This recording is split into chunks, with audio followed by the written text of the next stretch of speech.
Good morning to you. These fires north, they're a disturbing reminder of the fires in our own neighborhood just not even a full year ago. And I was reflecting on what we learned during those fires and are learning now. And I think one of the most important things is this, that ordinary people are capable of extraordinary acts of courage and kindness. And I think we also learned that we were able to help our own community because so many people all across our nation made financial contributions to us so that we could do that. So we're going to be paying attention to how we in turn can offer help.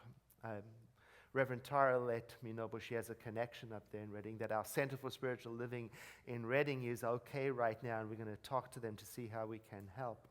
But the other thing we learned is that right in the beginning, we didn't know immediately what we needed. In fact, the offers of help came faster than we could process what to do with it, so we're going to be mindful about that. And we also learned that even after the fires were contained, the recovery process isn't something that just happens overnight. In fact, we're not fully recovered, so it's quite traumatizing for us. So we're paying attention, and I will let you know how it is that we can participate to help others in the same way that we have been helped. In times of difficulty, community is very, very important. It's a source of strength. So I invite you to take a moment to look around and welcome everybody around you to the Center for Spiritual Living. Our topic this morning comes from the book Living the Science of Mind by Dr. Ernest Holmes. It's the book that we're using as our anchor book through the whole year as we celebrate 100 years of our teaching. And this month we're focusing on revealing wholeness with this chapter entitled, You Are a Spiritual and Mental Broadcasting Station. And here's what Dr. Holmes writes. Did you ever stop to think that you are a spiritual and mental broadcasting station? And that messages are going out from you in all directions, perhaps even while you are asleep.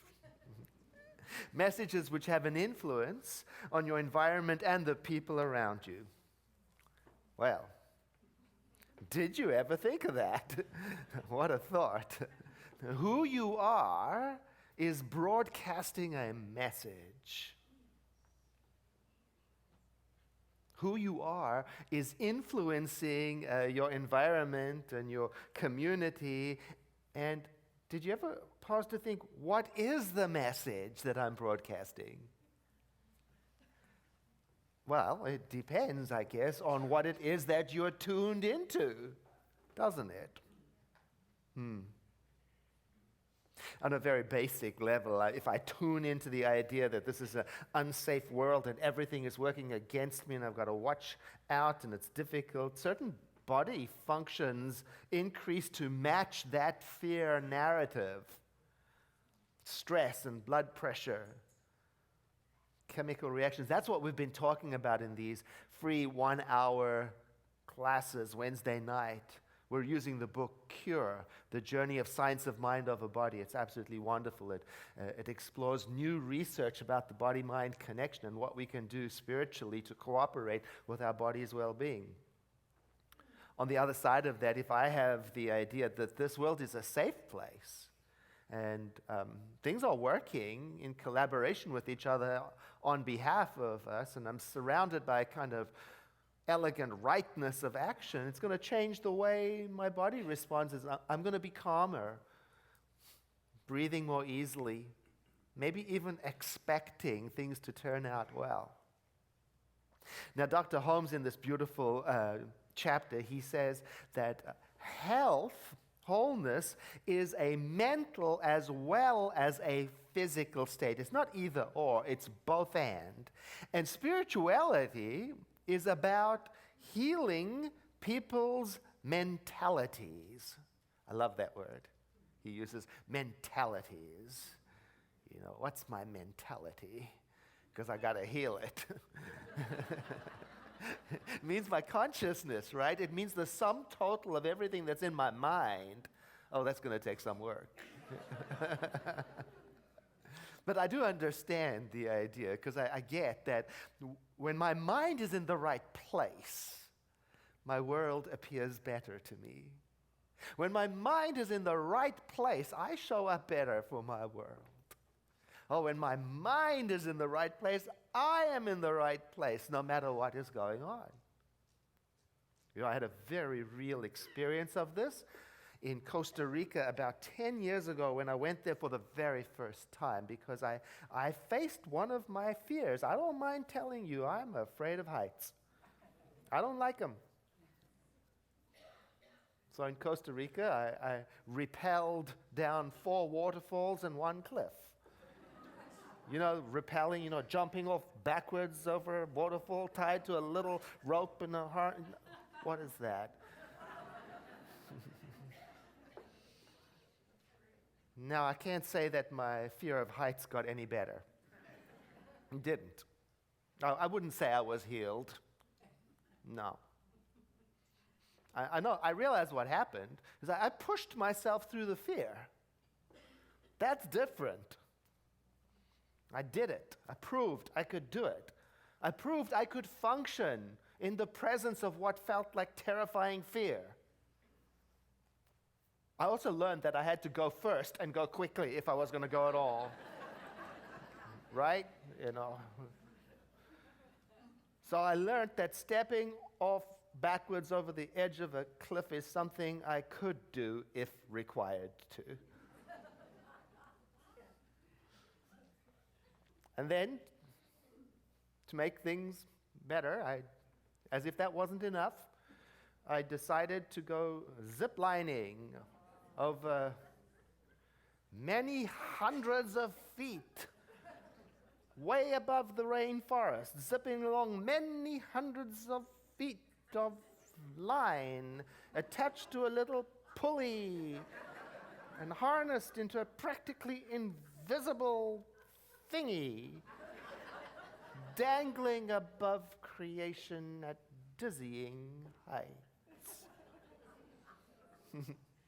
And several of my ziplining friends had the same experience. Because you see, there are 7 zip lines, and once you start, that's it. You're finishing.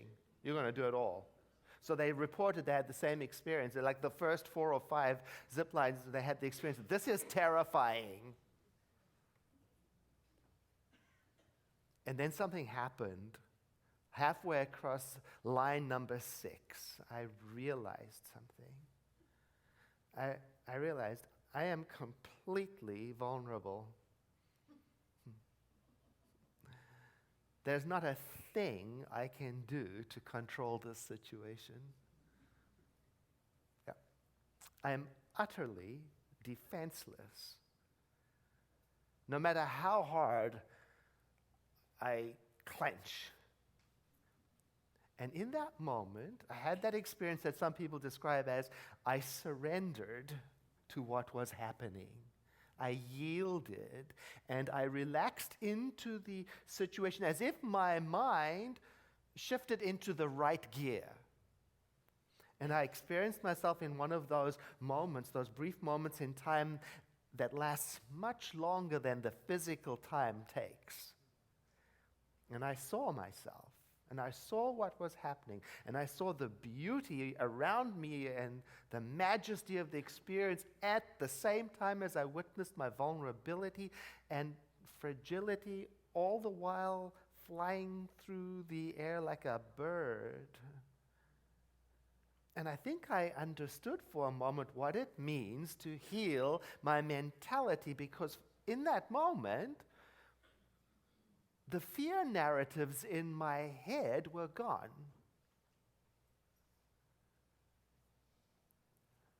I stopped resisting what was happening and what was to happen, and what was left was a serene, focused, quiet mind that I'd like to say, I feel is my natural state of mind. I'd like to say that.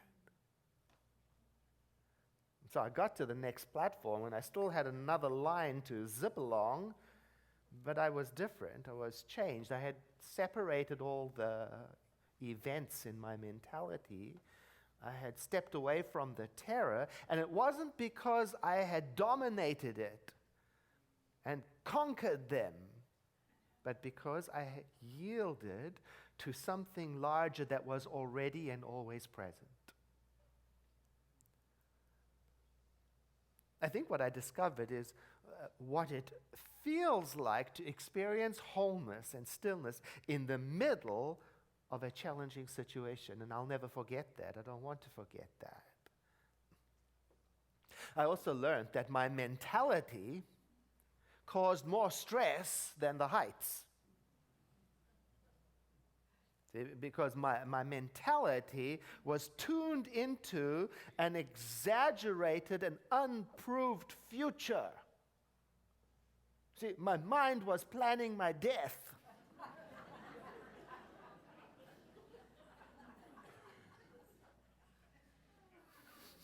So it's an ongoing learning process. I'm learning this now, that whatever is going on, try also to tune into the wholeness that exists simultaneously. Whatever loss I'm experiencing or that I'm having, let me also try to tune into the inherent goodness of the universe that stays the same while everything changes around it. Whatever difficulty I'm working through, whatever challenges appear, let me look at it and deal with it. And at the same time, let me tune into also that which has always been in me, continues to be in me, and will always be in me. Because it turns out that what I am tuned into, what I'm focused on, what I'm dwelling in forms my mentality, and from my mentality comes an atmosphere, and that atmosphere affects everything, me, my environment, and everyone around me. In this lovely essay, Dr. Holmes writes, "The mental atmosphere of a home can influence a dog, a cat, or a canary to the extent that they become neurotic when surrounded by unhappiness or criticism." When Kevin and I have excited or energetic conversations, our dog, Cooper, and that's Cooper's little nose over there, he gets all nervous and frenetic, Actually, it's a great relationship building technique. Get a neurotic dog that will not permit arguments. Not that Kevin and I argue, ever. Now, maybe cats and dogs and canaries can't help but be affected by the mental atmosphere that is created around them, but we are being told that we have a choice in the matter. We have some process of selection. Indeed, in the essay, Dr. Holmes says, we are a broadcasting center, but at the same time, and we are receivers too. Think of all the information that is around us right now, in the air. Radio broadcasts, TV broadcasts, the Wi-Fi bringing to us the internet, all of it invisible but available, present right here, right now. And the good news is we can filter the information by choosing exactly what to tune into. He wrote this during the time when radio was the primary form of entertainment and communication, but it's just as good today. He says, "But it does not follow that we must tune into every program being broadcast. When we want to listen to a certain program, we tune our radios to its wavelength. The program already is within the air, in the room, but it does not affect our instrument until we tune into it." I like that. So my question then for myself for the week is, what am I tuned into? See, if I want my broadcast to be filled up with loving kindness and connection and juicy, life-centered creativity and respect and love, I want to make sure I'm tuned into that station. I can't tune into violence and criticism and expect to broadcast love and peace.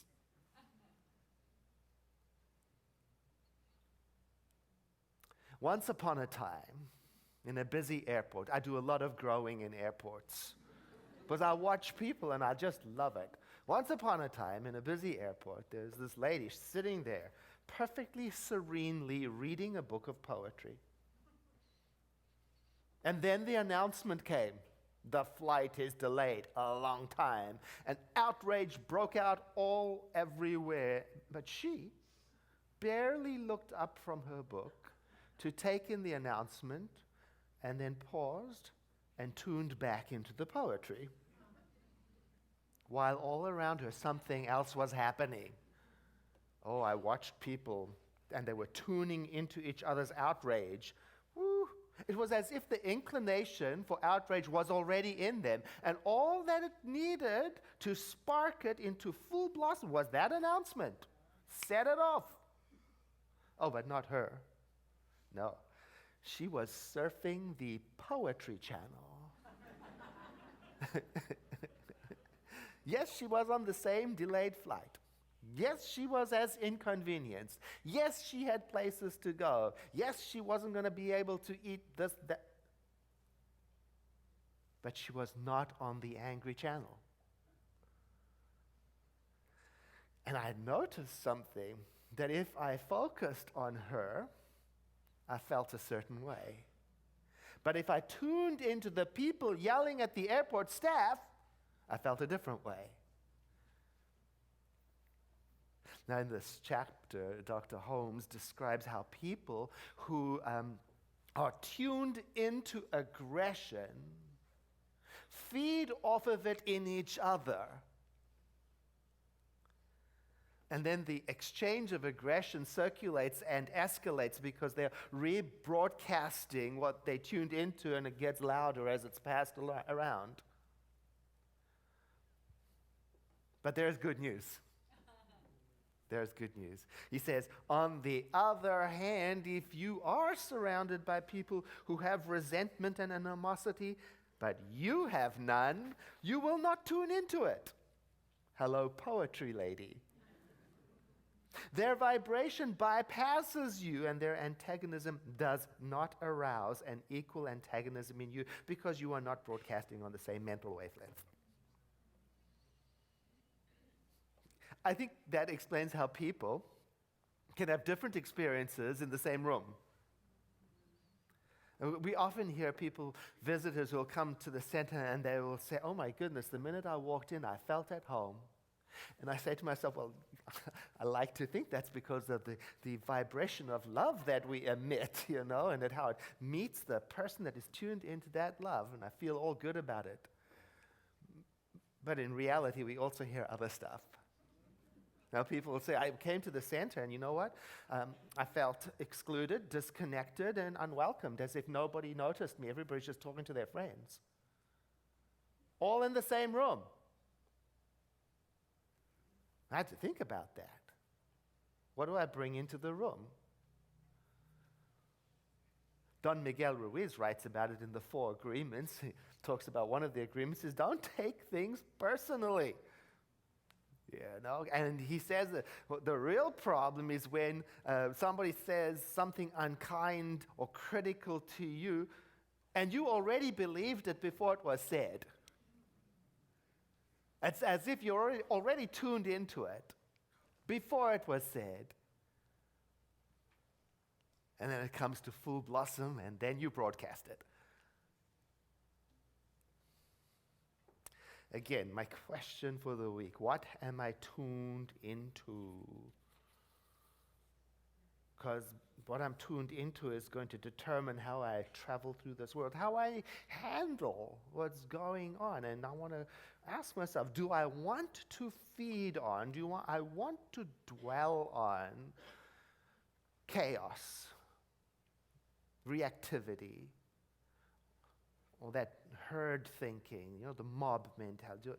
Or do I want to broadcast a stream of clear, confident, calm, caring, careful, colorful, considerate, compassionate, conscious content?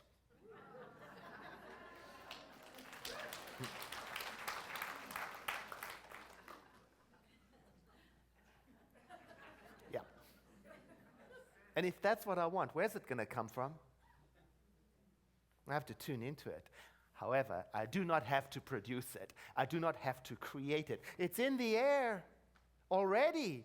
I have to tune into what is already and always has been present. It's what Dr. Holmes calls the divine reality of life, the original broadcaster.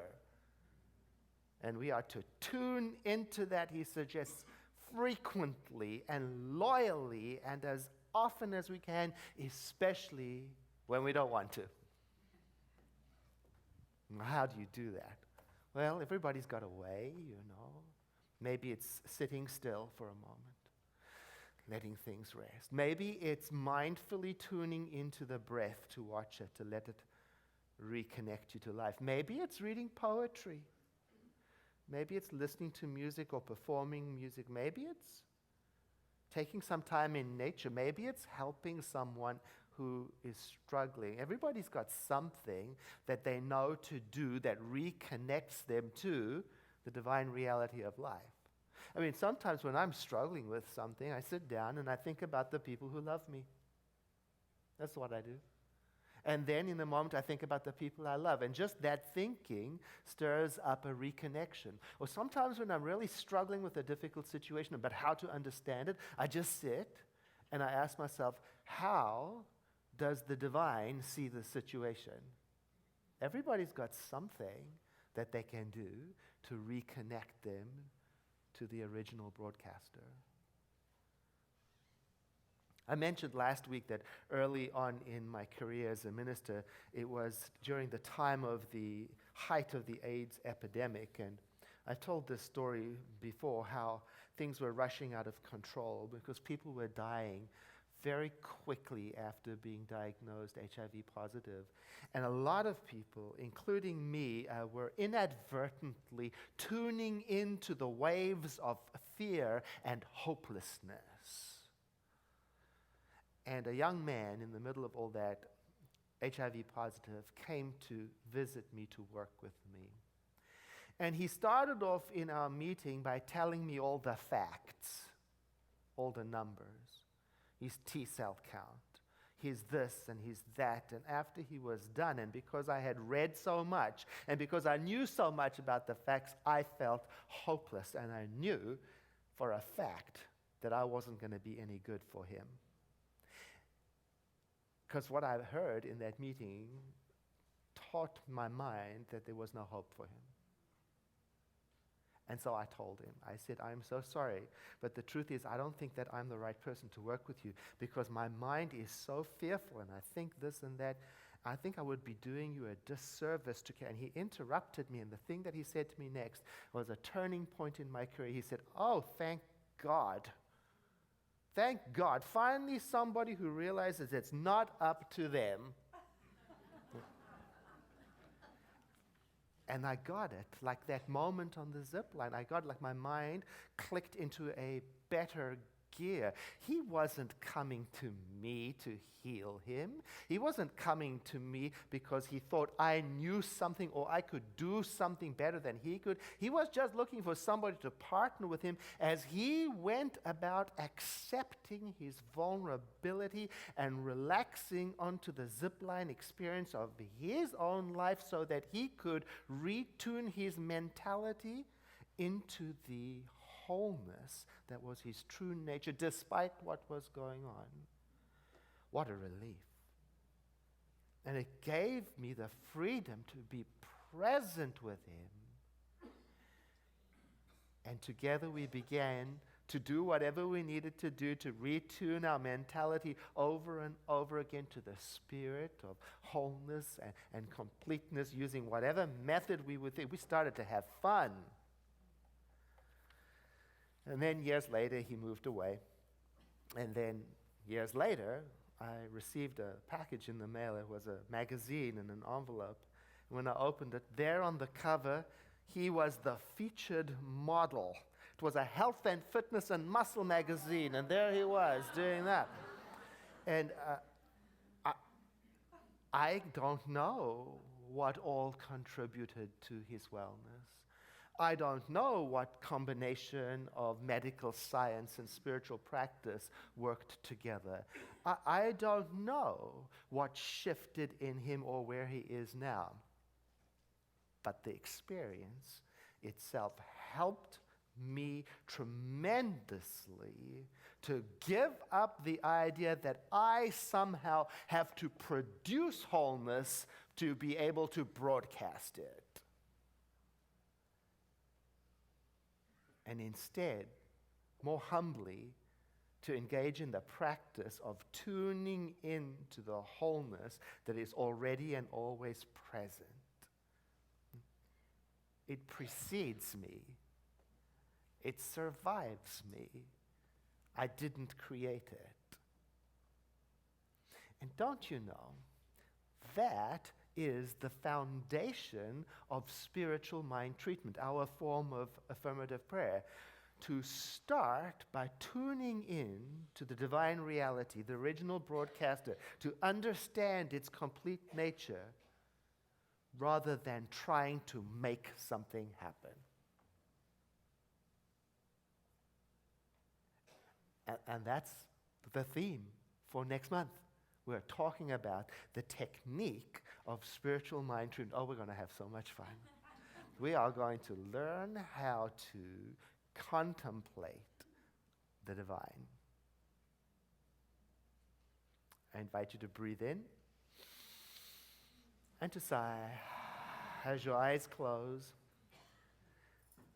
And we take a moment to reflect by letting go of everything and letting our thoughts turn to the divine, recognizing it as the everywhere present power that is inherently good. It is wholeness. I love these words, all powerful and everywhere present. I think about all of the power of spirit present everywhere all of the time. I can sit with that thought and let it saturate my thinking so that I get to the place of understanding I am born of that wholeness and that power. I exist within it. I move in it. I'm no longer referring to external circumstances and matters. I know I must deal with my life, but for this moment, inwardly, I'm contemplating my connection with Spirit. I'm celebrating it. I'm letting it cause a realization inside of me that I am in the right place at the right time, that my mind is a beautiful instrument of joy, that my path is one that takes me through the wholeness of creation, and I let this thinking rearrange everything around me.